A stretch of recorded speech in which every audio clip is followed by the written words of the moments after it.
Señor presidente.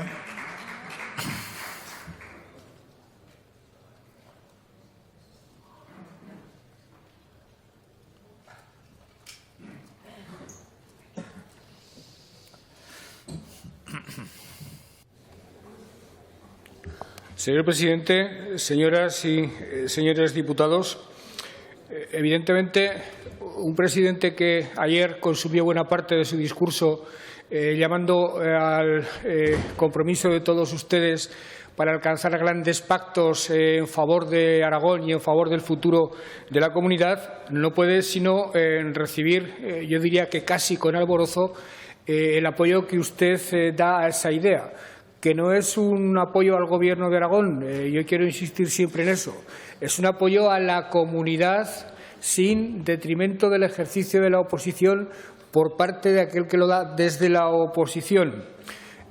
Aragón tiene indiscutibles ventajas, indiscutibles fortalezas para que sea una comunidad de éxito. Y cuando digo de éxito no lo digo en términos abstractos o simplemente colectivos, sino comunidad de éxito para el bienestar y el progreso de todos y cada uno de los aragoneses. La situación estratégica es envidiable. El talento lo proclamamos siempre, pero conforme uno va conociendo a la sociedad aragonesa se cerciora más de que es una realidad apabullante, y la vocación aragonesa de universalidad, es decir, de entender el mundo como su hábitat natural, también es perfectamente comprobable. Todo eso nos presenta ante el mundo como una comunidad autónoma donde merece la pena invertir, donde no se equivoca nadie que se fija en ella para hacer cosas de cualquier tipo, pero también es indiscutible que la estabilidad social, que la estabilidad política es un plus añadido de un valor incalculable. Nadie va a los sitios donde sabe que va a encontrar problemas, donde sabe que va a encontrar una administración puesta de perfil, donde sabe que cualquier iniciativa que se plantee va a ser objeto de polémica y de diatriba política. Y si va la gente, si van los inversores a lugares donde, además de existir ventajas objetivas, existe la paz social, la estabilidad política necesaria como para tener perfectamente asegurado el transcurso de su proyecto sin sobresaltos y sin alteraciones fundamentales. Yo creo que ese mensaje es importante que lo demos todos los partidos políticos. Se da en la mesa del diálogo social de una manera constante, de una manera permanente. Yo, como presidente de Aragón, encuentro un respaldo en todos los interlocutores aragoneses para caminar en esa dirección, pero que, insisto, no es un respaldo a mi persona, no es un respaldo al Gobierno, no es un respaldo a la presidencia del Gobierno, es un respaldo a un planteamiento concreto de entender el presente y el futuro de la comunidad. Señor Pérez, yo creo que el propósito de la igualdad de oportunidades entre todos los españoles está perfectamente alineado con el cumplimiento cabal del artículo 2 de la Constitución, la pieza clave de la Constitución, la unidad de España. Creo que la geometría parlamentaria actual, la composición aritmética del Parlamento actual, dificulta mucho la producción política en términos de estabilidad. Esa aritmética es endiablada, lo vemos todos los días. Y creo sinceramente que las comunidades autónomas en esta situación tenemos encomendada una misión fundamental que debemos cumplir desarrollando a fondo las oportunidades del federalismo horizontal, es decir, las oportunidades que nos da el título 8º de la Constitución para relacionarnos entre nosotras, las comunidades, quiero decir, e ir construyendo España desde los distintos puntos que conformamos los gobiernos autonómicos.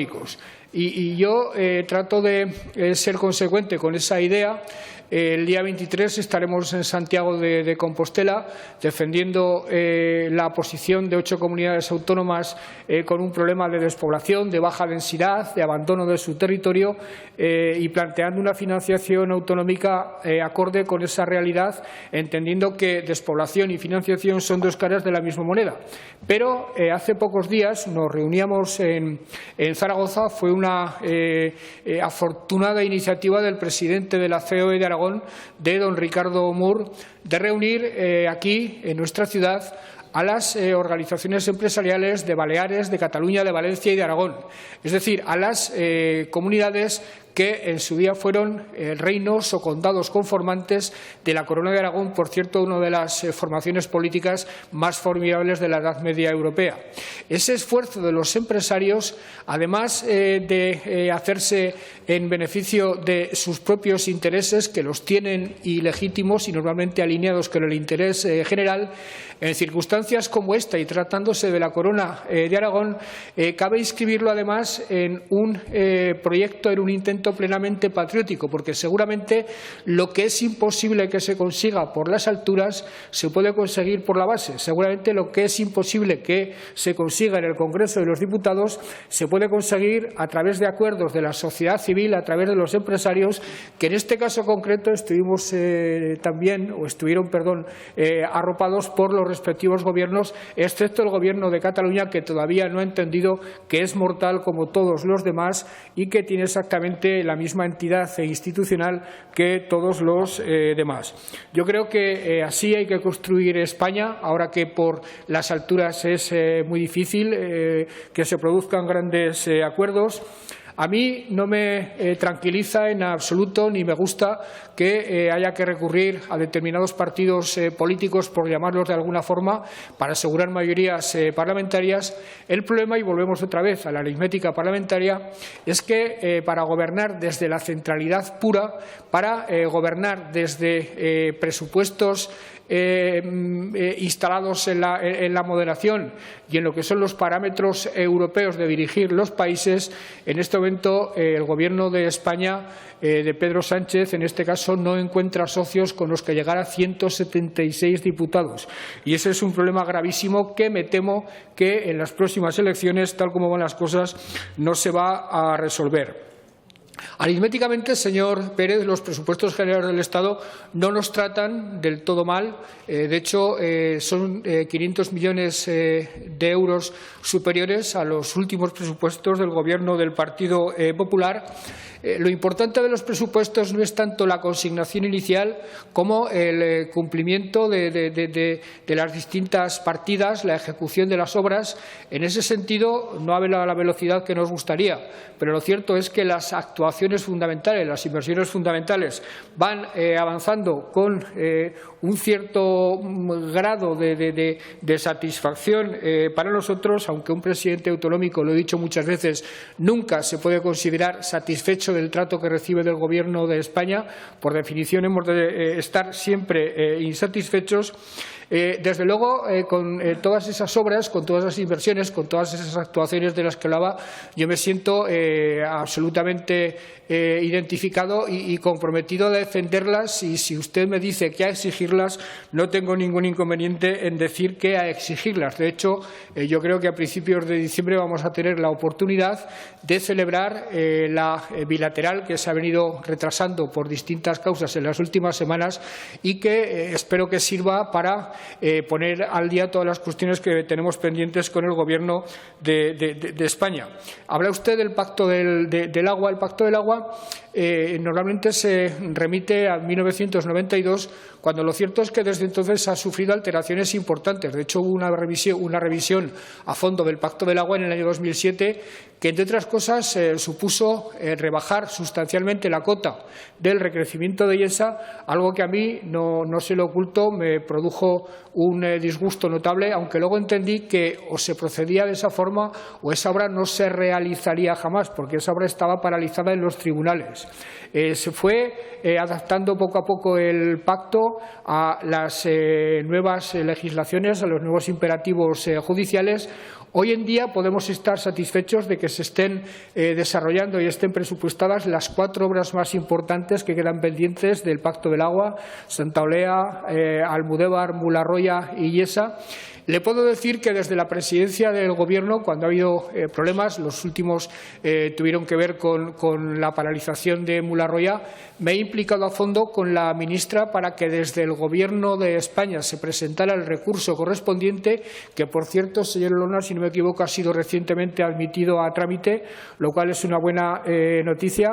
Con lo cual le quiero decir que mi compromiso con el Pacto del Agua es absolutamente irrenunciable, entre otras cosas, porque soy de Ejea de los Caballeros y yo no podría volver a mi pueblo si quebrara en lo más mínimo ese acuerdo. Por lo demás, nosotros, señor Pérez, no vamos a admitir que se elimine el concepto y su visualización de la reserva hídrica de nuestro estatuto en cualquier tipo de reglamentación en planes hidrológicos, en cualquier tipo de planificación del agua y, desde luego, independientemente de que entendamos que las 4 obras fundamentales sobre el horizonte del año 2027 nos pueden dar un cierto margen de satisfacción, no renunciamos al resto de las obras, aunque entendiendo que el Pacto del Agua nunca ha sido como las tablas de la ley de Moisés. El Pacto del Agua del 92 se ha rectificado en algunas ocasiones y seguramente con el paso del tiempo se seguirá rectificando. De la PAC ya he hablado en mi debate con el señor Beamonte. Insisto, creo que en algunas cosas mejoramos la posición de Aragón, aunque lo que sobre todo defendíamos, sobre todo lo que el consejero Olona lideró de la mano de otros consejeros autonómicos, que era la supresión de los derechos históricos, es algo que no pudimos conseguir, aunque no le dolieron prendas al consejero Olona para decirle públicamente al ministro que no estábamos de acuerdo con esta PAC y que debíamos seguir luchando por la supresión de los derechos históricos, que es la única forma de inyectar entero y verdadero ese magnífico instrumento que es la política agraria comunitaria en el cuerpo de la agricultura y de la ganadería aragonesa, pero de los que realmente trabajan, viven, pueblan el campo y generan actividad económica. El planteamiento de la despoblación lo hemos hecho tantas veces que yo creo que el acuerdo entre nosotros es total. Yo diría que de todas las fuerzas políticas de la Cámara, entendiendo que a veces se plantea mal. Hay un profesor universitario, Garcés, que en su día, hablando de otra cuestión, hablaba de que esa cuestión era a la vez un mito y un timo. Yo creo que la despoblación, este problema del vaciamiento de la España rural, etcétera, etcétera, es un mito y un timo también. Es un mito para mucha gente bien intencionada que se forja expectativas absolutamente incumplibles, y es un timo para algunos listos, para algunos avisados que han visto que en este asunto pueden obtener mucho provecho político e incluso otro tipo de provechos mucho más relacionados con lo lucrativo. Es obvio que nunca estará de más un pacto de Estado, pero no hemos dejado de reconocer, señor Pérez, que respecto a la despoblación, que yo prefiero denominar abandono del medio rural y necesidad de revitalizarlo, respecto a la despoblación, los ayuntamientos, las administraciones locales y el propio Gobierno de Aragón llevamos muchos años trabajando, hasta el punto de que yo diría que la labor fundamental que se ha desarrollado desde las 3 diputaciones, desde las comarcas, desde los ayuntamientos y desde el propio Gobierno de Aragón desde hace muchos años tiene que ver con esa revitalización del medio rural.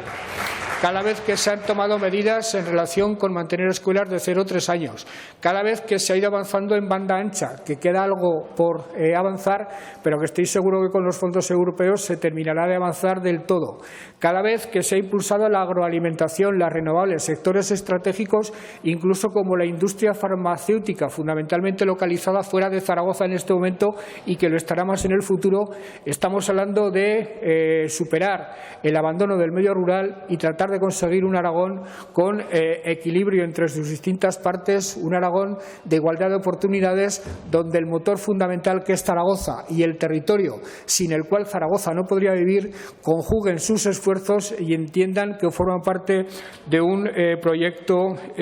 común. Señor Pérez, ha hecho usted una serie de aportaciones al debate que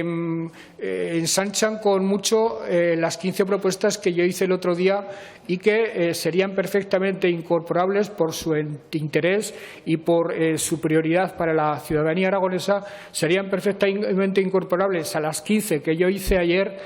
para abordar un debate con el propósito claro de encontrar respuestas concretas a todas y cada una de ellas. Hablaba usted de un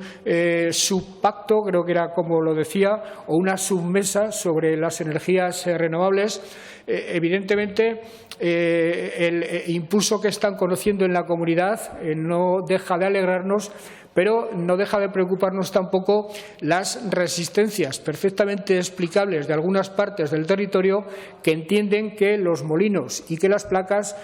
no pueden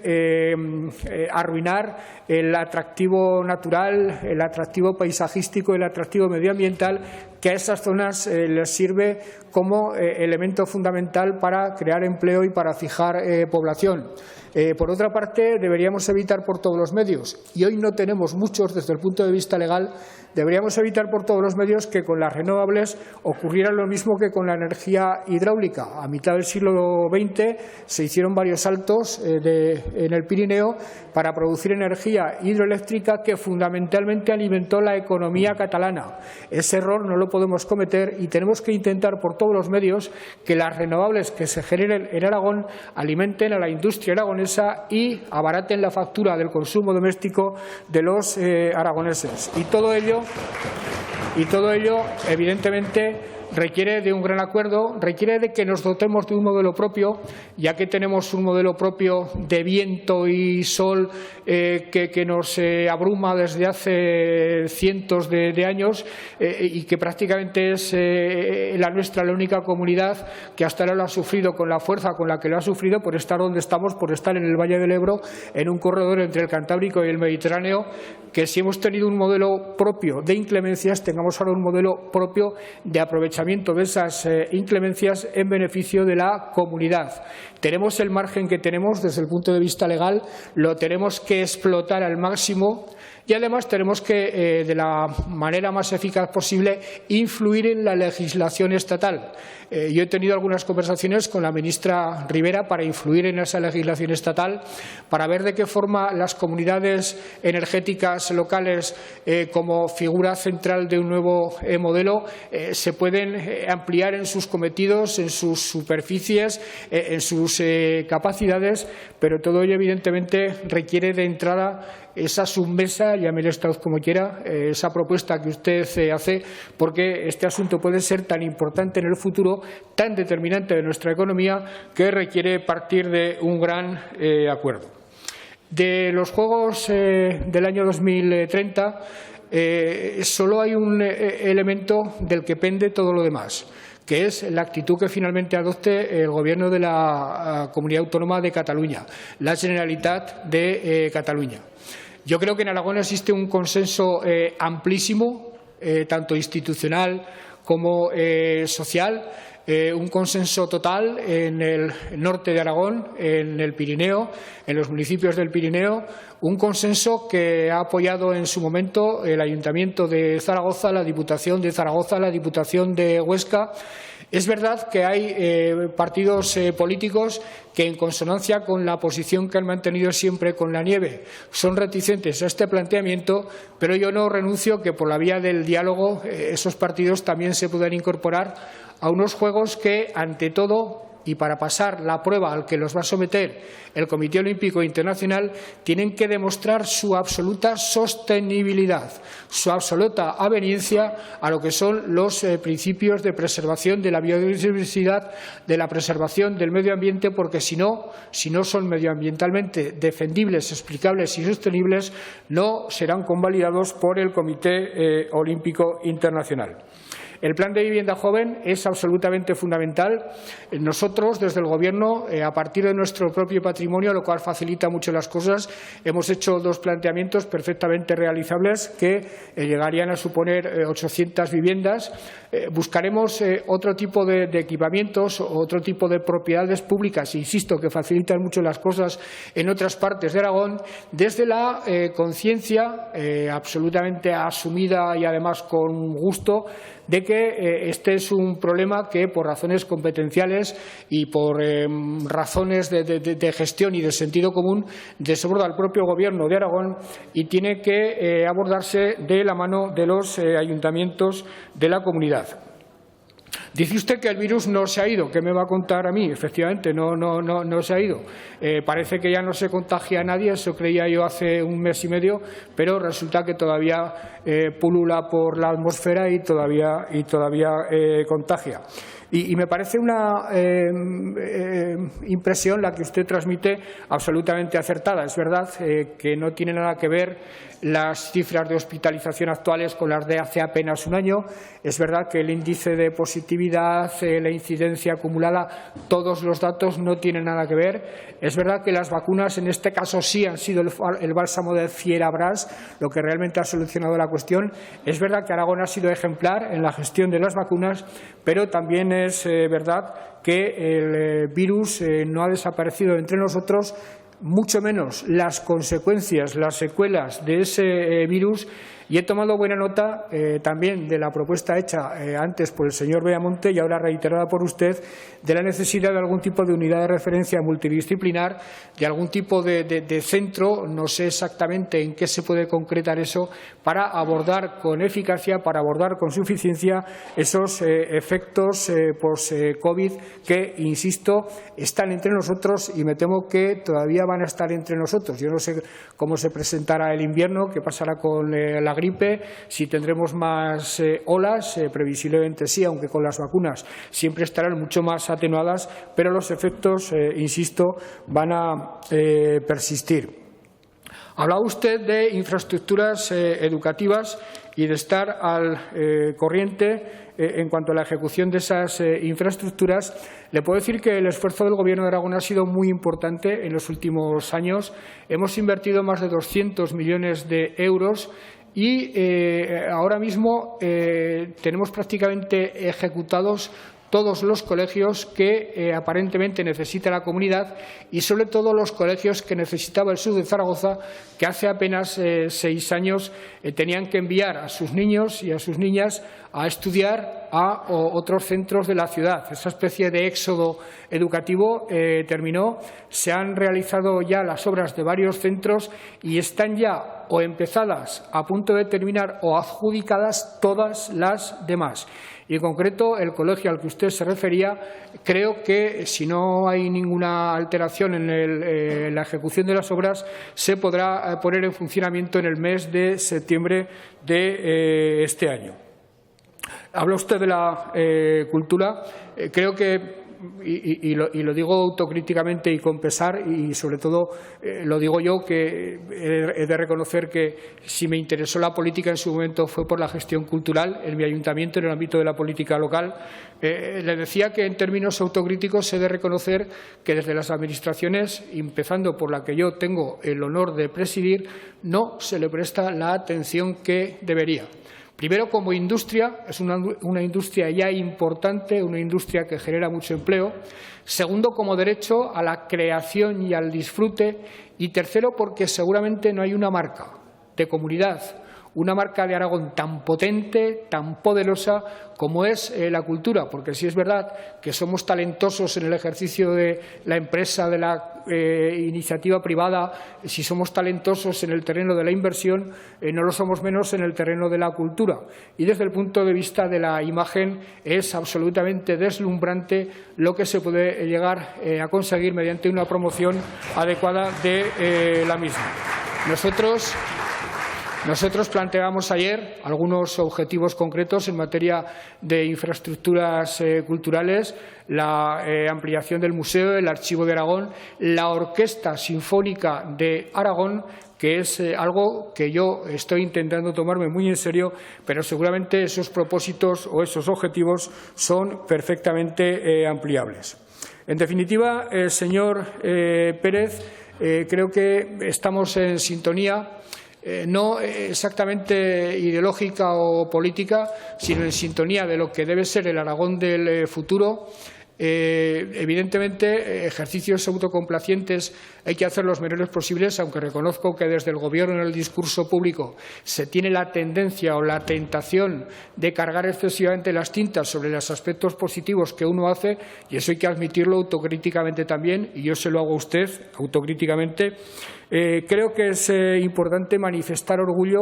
por lo que se ha hecho bien, y lo cierto es que entre todos hemos hecho bien muchas cosas desde esa entrevista que usted me recordaba en lo peor de la pandemia, en el verano del año 2020. Yo ayer decía que de todo lo que ha ido ocurriendo se trataba de ir aprendiendo, seguramente pensando en los muertos, pensando en sus familias, como homenaje a sus familias, pero también para evitar que en el futuro, cuando se produzcan situaciones de esta naturaleza, cometamos errores que hemos cometido en esta ocasión por desconocimiento. Y da la impresión de que en el mundo que nos abocamos a vivir, este tipo de pandemias, este tipo de situaciones se pueden perfectamente producir. Por tanto, creo que es absolutamente importante aprender con humildad de lo que se ha hecho mal para que no se vuelva a repetir. Y me decía usted que me pronunciara sobre la cuestión de un hipotético adelanto electoral del que, si usted analiza mis declaraciones públicas, yo no he hablado jamás. Yo hablo de estabilidad social, yo hablo de estabilidad política, yo hablo del Gobierno como principal inductor y promotor de esa estabilidad social y política, y desde luego eso es absolutamente contradictorio con la interrupción de una legislatura, con un adelanto electoral amparado exclusivamente en razones de interés electoral de quien lo promueve. Por tanto, le puedo decir que, salvo situaciones de ingobernabilidad de la comunidad, en la que lo responsable sería adelantar elecciones, este presidente no tiene ninguna intención de hacerlo, y estoy seguro que no lo va a hacer porque esas situaciones, dado el cariz de los acontecimientos, dada la cohesión existente en el cuatripartito y dada el clima, dada la relación interna que existe entre los grupos políticos de la Cámara, la relación con los agentes sociales, la relación con la sociedad en general, estoy seguro que en los próximos meses no se va a producir y que, por tanto, las elecciones serán en mayo del año 2023. Gracias, señor Gambá.